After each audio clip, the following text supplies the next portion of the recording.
Welcome to the channel. My name is Matthias. Today we're going to talk about a character that I have never liked, even though she is in one of Spider-Man's best stories ever. We're going to talk about Madam Web. I always found it irritating due to the nature of Madam Web's powers that in stories they always use her like a Deus Ex Machina type of character. She's always like, hey Spidey, I had a vision, this is how you're going to resolve your problem. That's it. And that's her whole function in every single story that she's in.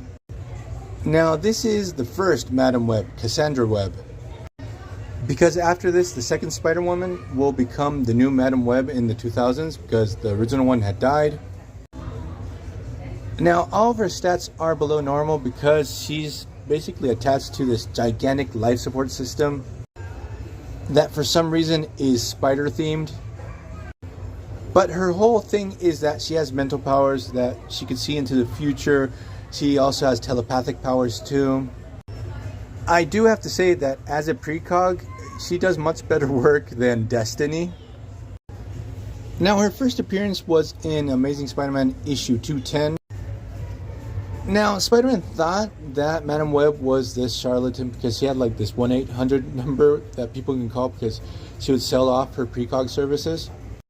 And what happens with Spider-Man's first encounter with Madam Web, she actually tells him right off the bat to prove she's not a hack, hey, you're Peter Parker. Then in Amazing Spider-Man issue 229, we get the classic story where Black Tom Cassidy sends Juggernaut to kidnap Madam Web so they can take advantage of her precognitive powers for their own criminal endeavors. So what happens is that Madam Web, through her powers, she knows that Juggernaut is coming. So she calls on probably one of the most ill-suited characters to try to go toe-to-toe against Juggernaut. Spidey tries to do his best, but he just can't stop Kane Marco.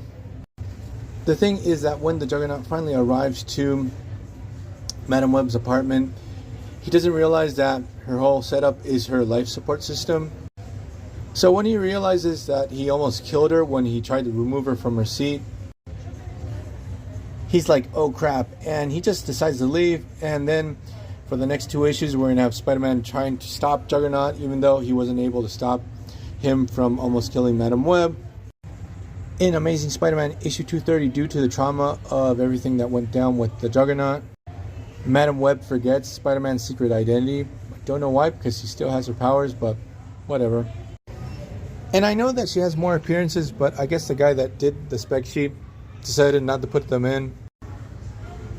But that aside, I can't believe they made a Madam Web movie. Like, of all the characters, like, Madam Web sucks.